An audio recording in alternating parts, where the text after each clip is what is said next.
ఎన్నిసార్లు వచ్చారు మీరు తిరుమలకి ఇప్పటిదాకా? ఇయర్లీ వన్స్ వస్తాం, ఎవ్రీ ఇయర్ వస్తాం. మరి ఇయర్లీ వన్స్ వస్తా ఉంటున్నారు, మరి ఈ మధ్య కాలంలో చేంజెస్ ఏమైనా వచ్చాయి తిరుమలలో? మళ్ళా ముందు పాతలో ఎట్లుండేనో అట్లా ఉంటుంది మంచిగా. ఫుడ్ అయినా ఫెసిలిటీస్ అయినా నీట్నెస్ అయినా బాగుంది. అంటే ఇప్పుడు ఎప్పటి నుంచి మార్పులు వచ్చాయంటారు మీకు తెలిసి? ఇలా 2-3 years వచ్చినప్పుడు మాకు అంత అంటే ఫుడ్ అయినా చేంజెస్ బాగా లేకుండే, అంటే క్వాలిటీ లేదా ఫుడ్? అంత కంఫర్ట్ లేకుండే. ఇక్కడ రూమ్స్ అయినా కొంచెం కంఫర్ట్ లేకుండే. ఇప్పుడు మళ్ళా ముందు ఎట్లా నీట్ ఉండేనో అట్లా ఉండే.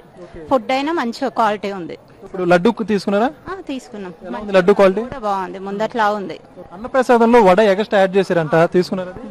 బాగుంది, బాగుంది, టేస్ట్ బాగుంది. అంటే ఇప్పుడు రూమ్ ఫెసిలిటీస్ కానీ సెక్యూరిటీ సంబంధించి తోపులు అట్లా అవన్నీ లేకుండా గందరగోళం లేకుండా ఉందా? ఉంది, అన్ని మంచిగా ఉన్నాయి, అన్ని ఫెసిలిటీస్ బాగున్నాయి. ముందు మధ్యలో అట్లా అయిన ఉండే కానీ కొంచెం అన్ని ఇప్పుడు మళ్ళీ మంచిగా నార్మల్ గా వచ్చేసినాయి అన్ని. మొత్తానికి మీరు శ్రీవారి భక్తురాలుగా ఇప్పుడు సాటిస్ఫాక్షన్ ఉన్నారా? చాలా. పెద్ద మీరు చెప్పండి, ఎలా ఉంది? చాలా బాగుంది సార్. నార్మల్ 2-3 years కొంచెం డిఫరెన్స్ అయింది, కానీ ఇప్పుడు పూర్వం ఎట్లుందో వంటకాలు కానీ పరిసరాలు కానీ అన్ని శుభ్రంగా ఉంటున్నాయి. ఇంత మంచిగా ఉన్నది. అంటే కొంతమంది ఏం బాగోట్లేదు మధ్య మెయింటెన్స్ అంటున్నారు, కొంతమంది అలా కూడా వస్తున్నాయి. 2-3 years అయింది అదే, కానీ ఇప్పుడు మాత్రం చాలా బాగుంది. అప్పటికన్నా చాలా బాగుంది, ముందటికన్నా ఎక్కువ మంచిగా ఇంప్రూవ్ చేశారు.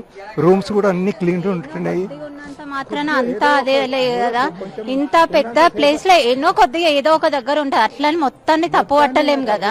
కొంతమంది అసలు పట్టించుకోవట్లేదు గుడి సంబంధించి, ఇప్పుడు పాడైపోయింది అన్నట్టు చెప్పుకుంటూ వస్తున్నారు. నిజానికి చెప్పానంటే తిరుపతిలో ఉన్నంత నీట్నెస్ ఎక్కడ ఉండదు. మనం ఏడనైనా కూర్చోవచ్చు, ఏడనైనా పాడుకోవచ్చు, ఎక్కడ ఉండదు తిరుపతిలో ఉన్నంత నీట్నెస్. ఏడైనా కూర్చోవచ్చు, మధ్యలో ఎన్నో ఇక చిన్న చిన్న ఇక్కడ ఇంత పెద్ద ప్లేస్ మెయింటైన్ చేస్తుండే అది గ్రేటే. నుంచి ఎన్ని కిలోమీటర్ల చుట్టుముట్టు ఎంత మెయింటెనెన్స్ క్లీన్ ఉందో మీరు చూసిరండి.